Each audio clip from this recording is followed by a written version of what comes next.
상계 최당 토기 초건남라 장아초 바라도 다니 캬브소치 다기 진소 기베서 남기 돌라이 펜치레 상계 루바라쇼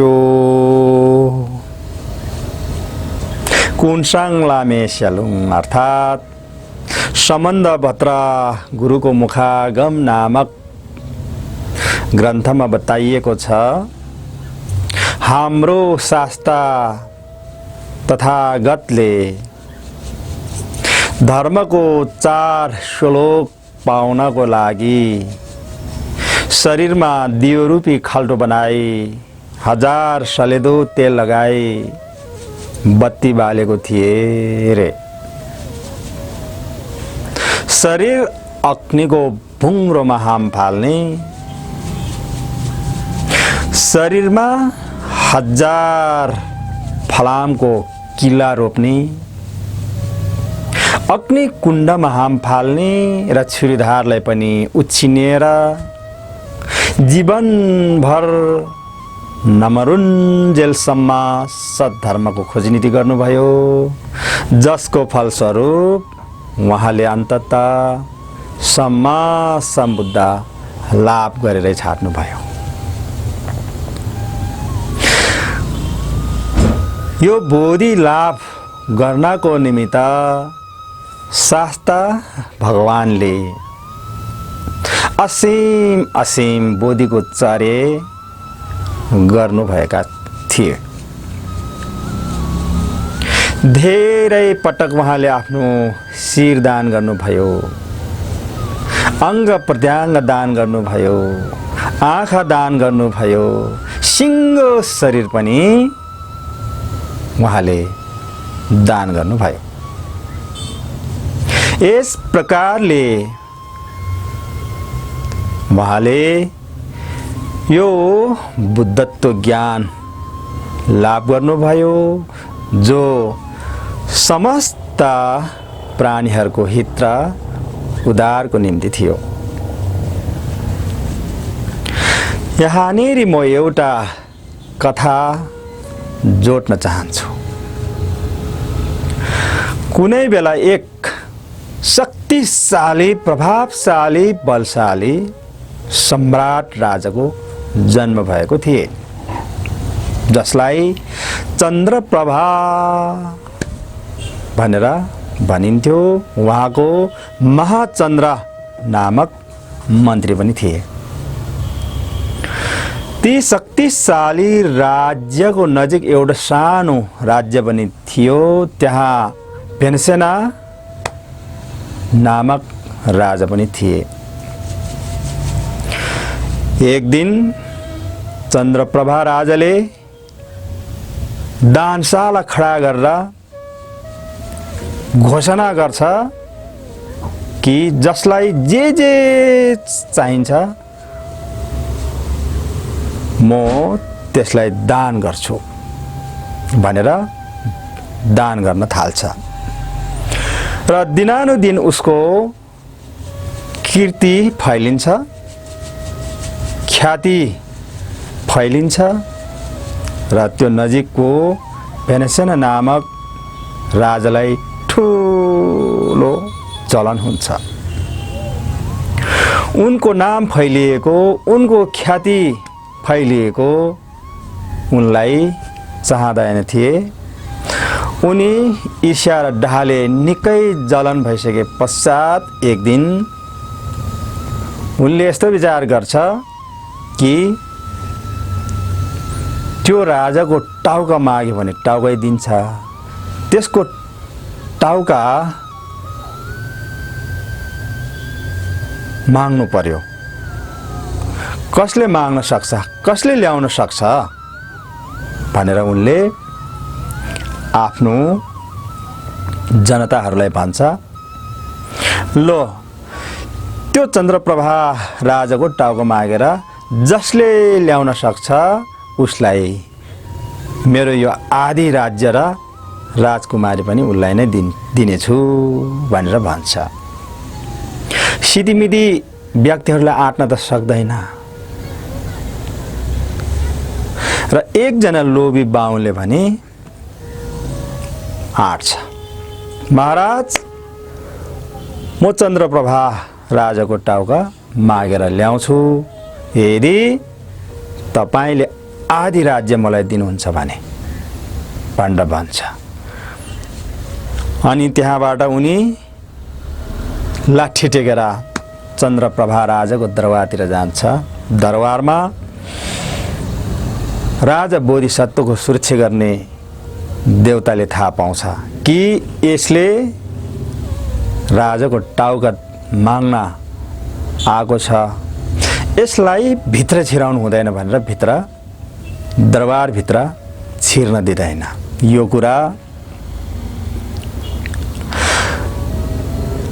आर्य बोधिसत्व जन्मिने पवित्र देवलोकको देवताले थाहा पाउँछ कि राजाको टाउका माग्न एकजना बाहुन आउँदैछ।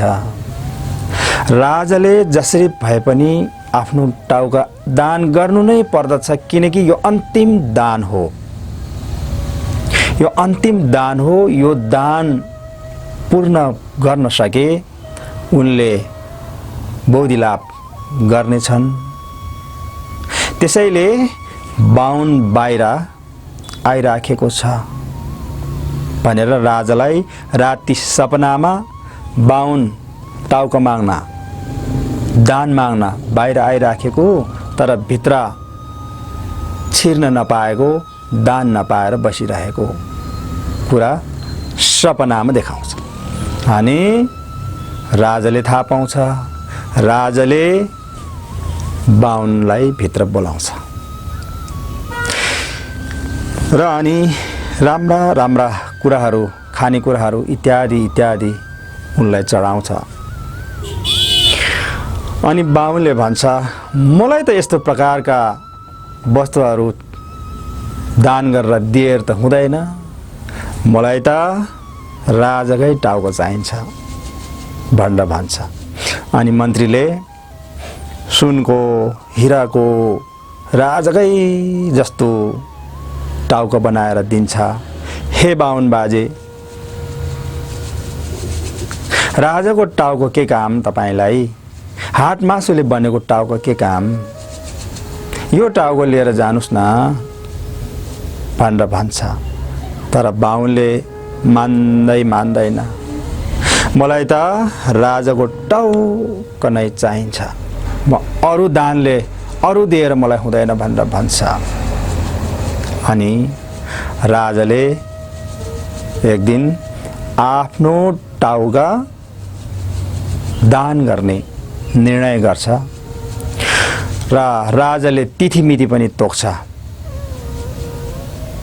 र अनि राजाले भन्छ, अब मेरो शुभेच्छक सारा जनतालाई यो खबर पुर्याउनु कि यो मितिमा राजाले टाउको दान गर्दैछ। जसलाई दर्शन गर्न भेट्न इच्छा छ उनीहरू आउन सक्छ भनेर शक्तिशाली हात्ती र मन्त्री सहित यो सूचना प्रभाव गर्नको लागि पठाउँछ र सबैतिर यो खबर पुग्छ। र मन्त्रीले, महाचन्द्र नामक मन्त्रीले राजाको टाउको काट्ने, टाउको दान गर्ने कुरा हेर्न सकिन्न। उहाँले टाउको दान गर्ने मैले हेर्न सकिन्न, सहन सकिन्न भनेर मन्त्री हृदयघातको कारण मृत्यु हुन्छ। अनि सारा जनताहरू, मानिसहरू दरबारमा जान्छ। अनि त्यतिखेर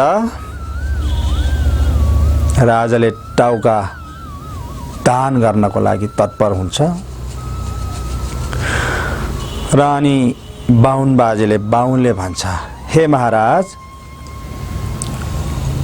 तपाईको सारा जनताको अगाडि टाउको काट्न त मिल्दैन, एकान्तमा जानु पर्यो, कुनै बगैँचामा एकान्तमा भनेर भन्छ। हुन्छ भनेर राजा र बाहुन अलिकति पर बगैँचामा जान्छ। बगैँचामा एउटा रुख थियो, त्यो रुखमा राजाले यसरी आफ्नो शिर राखेर, रुखको हाँगामा शिर राखेर बाहुनलाई भन्छ, बाहुन मेरो टाउको काट्नु, काटिसकेपछि मेरो हातमा दिनु, अनि मैले तिमीलाई दान गर्छु भनेर भन्छ। त्यतिखेर बाहुनले काट्न खोज्दाखेरि रुखबाट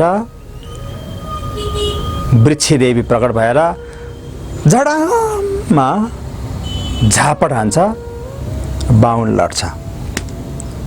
पापी, यस्तो बोधिसत्व राजाले पनि तिमीले मार्न खोजेको भनेर वृक्षदेवीले भन्छ।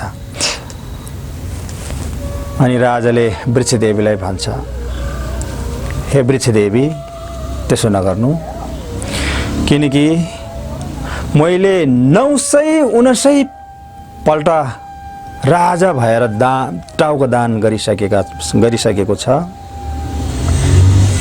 यो मेरो अन्तिम हो, यो अन्तिम पल्ट मैले मेरो टाउको दान गर्दैछु, मलाई नरोक्नु, किनकि यस्तो धेरै टाउकाहरू खेर गए, कति पटक आगोले जलेर खाक भयो, कति पानीमा फ्याँगे, कति माटोमा जमिनमा पुरे, कति खेर गए यी शरीर, यी टाउका, तर कहिले पनि यस प्रकारको उपयोगी काम आएन। बल्ल आज आयो, त्यसैले गर्दाखेरि आज नरोक्नु, मलाई यो टाउको दान गर्न दिनु भनेर भन्छ। र अनि फेरि बाहुन बाजेलाई लो, मेरो यो शिर यो रुखको हाँगामा राख्छु, अब तिमीले छिनाउनु, त्यस पछाडि मेरो हातमा दिनु, म तिमीलाई दान गर्छु भनेर भन्छ। अनि बाहुनले राजाको शिर काटिदिन्छ, काटेर हातमा थमाउँछ। अनि राजाले बाहुनलाई त्यो टाउको दान गर्दछ। उहाँले त्यतिखेर ठुलो सङ्कल्प गर्नुभएको थियो, आज मैले मेरो यो शिर दान गरेको पुण्यको प्रभावले भविष्यमा सम्यक सम्बुद्धत्व प्राप्त गर्न सकौँ र सारा प्राणीहरूको उद्धार गर्न सकौँ भनेर उहाँले परिणाम पनि गर्दछ। एकपटक भगवान शाक्यमुनि वैशालीको कुटाघरमा विराजमान हुनुहुन्थ्यो। त्यतिखेर उहाँले आफ्नो शिष्य आनन्दलाई आज्ञा गर्नुभयो, हे आनन्द,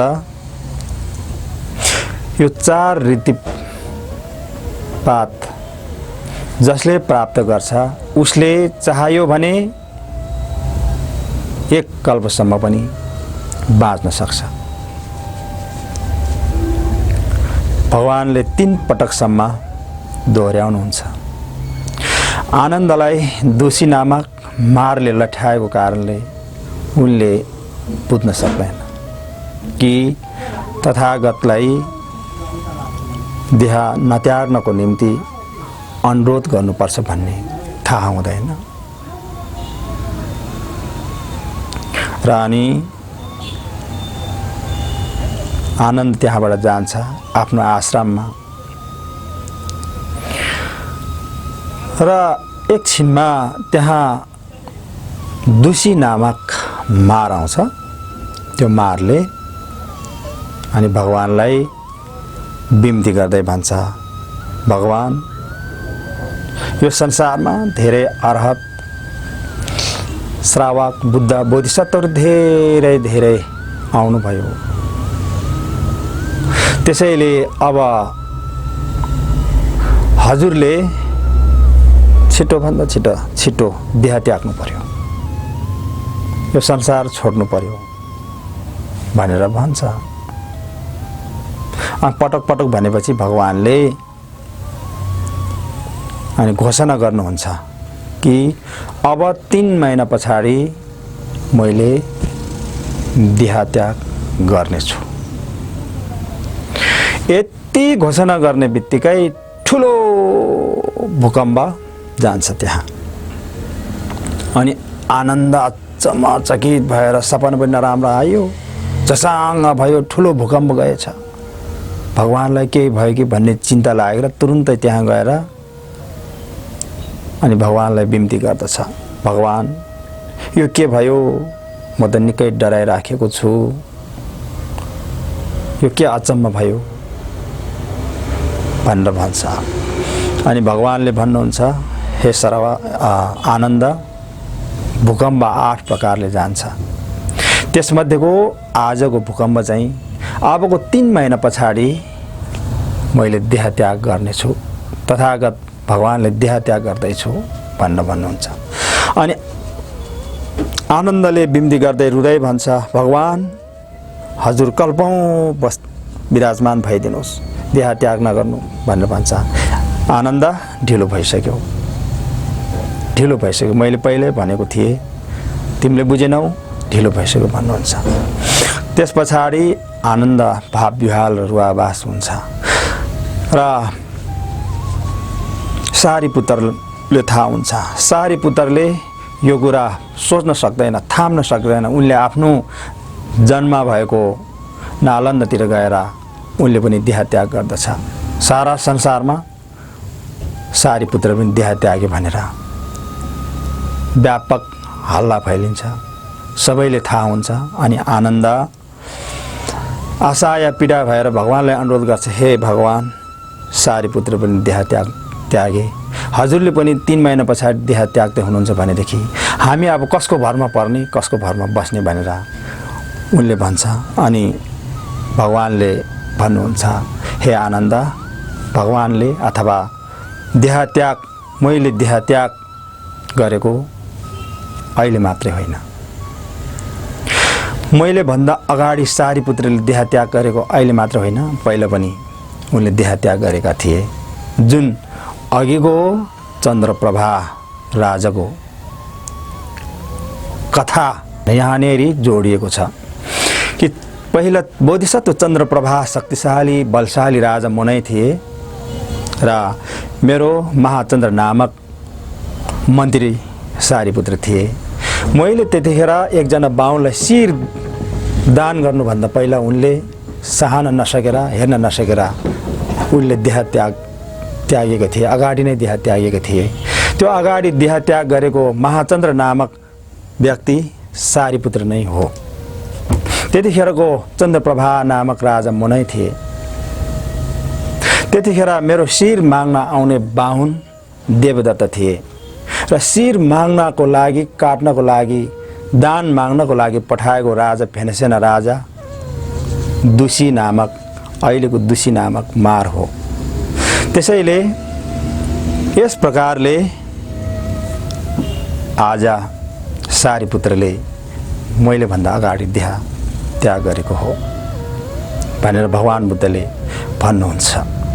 मित्रहरू, यो कथाले निकै भावुक बनाएको छ हामीलाई, किनकि बोधिसत्वको चर्या कस्तो प्रकारको हुँदो रहेछ भन्ने कुरा यो कथाबाट बुझिन्छ। यो कर्म हेतु फल नामक ग्रन्थबाट भगवानको जन्म जन्ममा भएको परिघटनाको सङ्गालो एउटा अत्यन्तै महत्त्वपूर्ण ग्रन्थभित्र उल्लेख गरिएको कथा हो। त्यस प्रकार बोधिसत्वको चर्या सामान्य खालको नहुन सक्छ र सबैलाई पाज्य हुने खालको नहुन सक्छ, अत्यन्तै विशिष्टता र फरक खालको हुन सक्छ। चाहे 9 बुद्ध बाघिनीलाई सिङ्गो शरीर दान गर्दाको कुरामा किन नहोस्, चाहे बोधिसत्व चन्द्रप्रभाले शिर दान गर्दाको घटना किन नहोस्, महाराज मणिचुडाको शिर दान गर्दाको घटना किन नहोस्, आदि आदि आदि आदि हजार पटक उहाँले आफ्नो शिर छेदन गरेर दान गरेर आज बुद्धत्व लाभ गर्नुभयो। त्यो बुद्धत्व, ती बोधि ज्ञान, इन्लाइटमेन्ट ज्ञान तपाईँ हाम्रो लागि भगवानले दिनुभएको छ। त्यो तपाईँ हामीले ग्रहण गर्न सक्नुपर्दछ। नानी खोइला थर्बल लाम्देनगी थर्बल लाम्ला राख्ले सेक बरगी। मैले यस प्रकारको हरगत द्वारा यी अमृतमय बोधि प्राप्त गरे। ती बोधि तपाईहरूलाई सबैलाई प्राप्त गर्नको लागि अवसर छ। त्यो एउटा मार्ग मैले निर्देशन गरेको छु। त्यो मार्गमा आउने नआउने तिम्रै हातमा छ, तिमीमै भर पर्छ। यो कुरालाई मनन गरेर मित्रहरू बोधिको चरेमा आजैबाट लागौं।